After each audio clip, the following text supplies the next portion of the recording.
Salut, aujourd'hui Mylène va répondre à quelques questions sur son roman fantasy Les Écailles de l'âme. Alors Mylène, comment l'histoire des Écailles de l'âme est-elle née dans ton esprit? Coucou Ileana. Alors, au départ, en fait, c'était surtout. J'avais terminé un de mes romans qui s'appelle Trigone. Et je savais pas trop.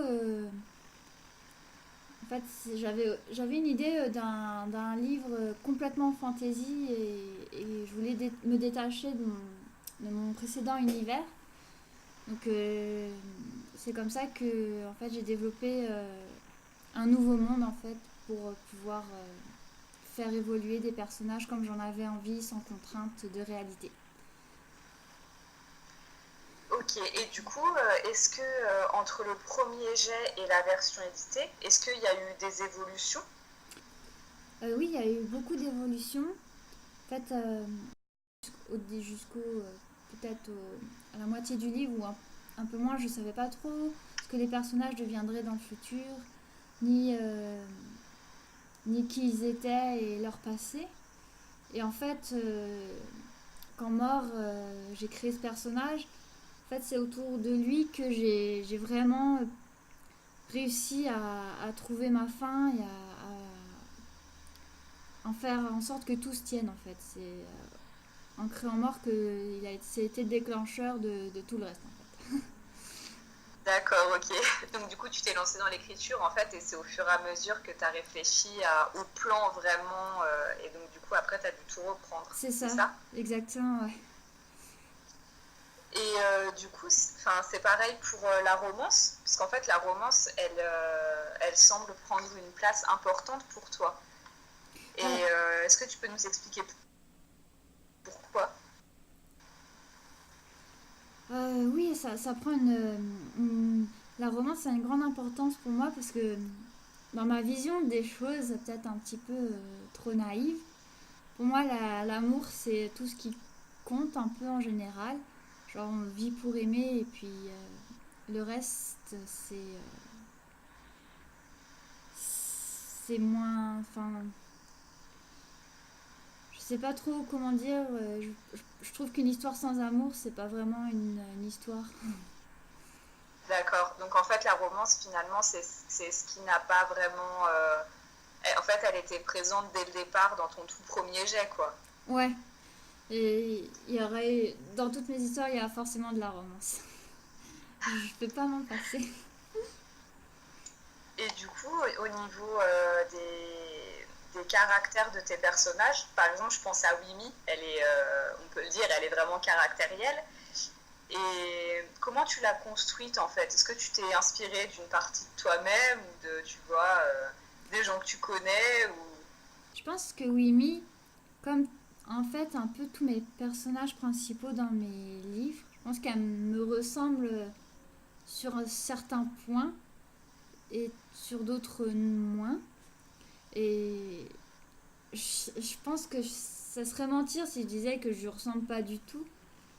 Mais ça serait mentir aussi que de dire que c'est exactement moi. En elle, j'ai mis beaucoup plus de force de caractère que ce que je peux avoir moi-même. Parfois, j'idéalise mes personnages et je veux qu'ils retransmettent une certaine force ou une certaine faiblesse. Ou alors, je veux qu'ils se trompent, ce genre de choses. Donc, leur réaction, c'est forcément de mon point de vue. Mais quand je l'ai créé, c'est vrai que je, je sais pas, le caractère s'est imposé de lui-même. Je n'y ai même pas trop réfléchi en fait. Ok. Et pour les prénoms, parce que du coup, c'est un point que j'aime bien en plus dans ton roman, c'est que les prénoms revêtent une signification importante.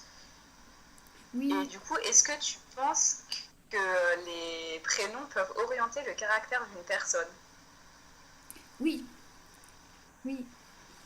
En fait, dans dans tous les prénoms que j'ai mis, j'ai fait des recherches en général pour tous, à part peut-être Wimi où j'avais déjà son prénom.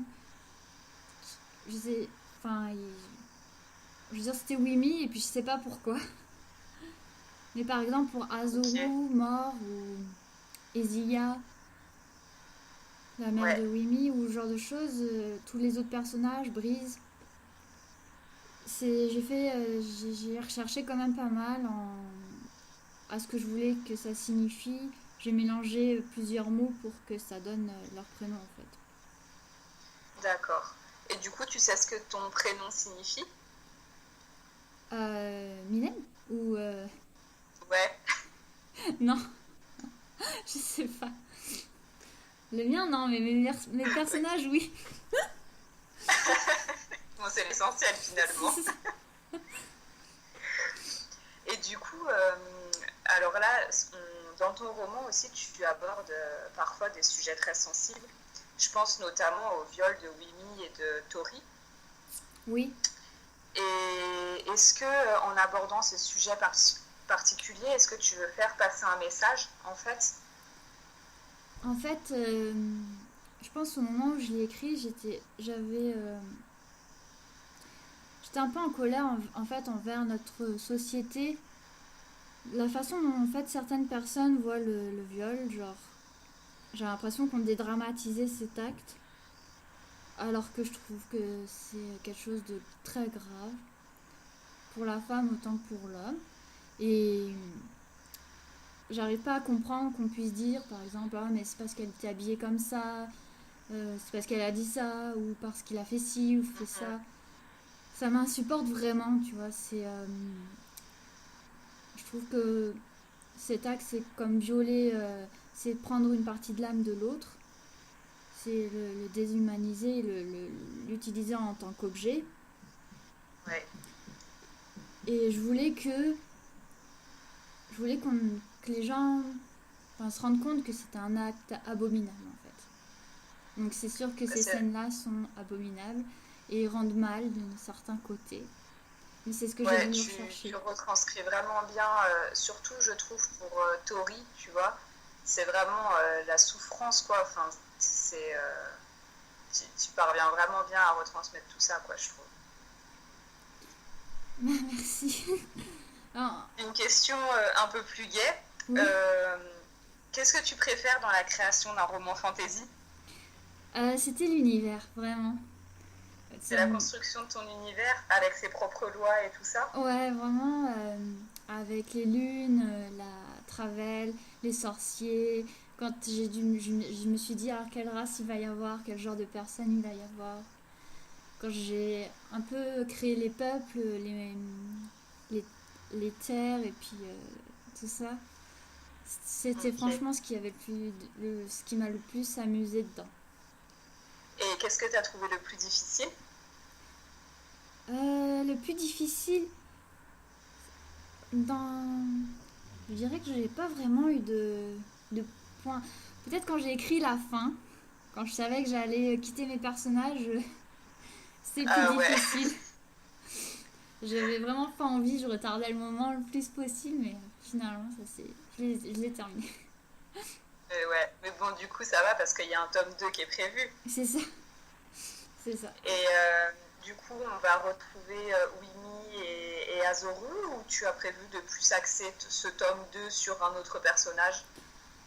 Oui, alors, sans spoiler trop pour ceux qui n'ont pas lu, Ouais, ça sera plus axé sur un personnage. On retrouvera quand même Wimi et Azoru, bien que leur histoire à eux euh, soit terminée. mhm, Je vais pas revenir sur leurs sentiments ou même leur. Ce sera pas eux le centre de l'histoire en fait. eux, en fait, ils vont devenir les personnages secondaires. C'est ça. On les verra au début un petit peu, puis ça laissera la place pour l'autre personnage qu'on rencontre à la fin du tome 1. D'accord, donc en fait, tu nous prépares une histoire en gardant l'univers, mais qui sera complètement différente, quoi. Oui, Ça marche. Bon, bah, j'ai hâte de le lire en tout cas. merci. Et merci à toi d'avoir répondu à toutes ces petites questions. Bah, merci à toi surtout. Et puis, bah, ceux qui liront les écailles ou qui voudront découvrir, bonne lecture. Ouais, bonne lecture, je vous conseille vraiment. À bientôt! Au revoir.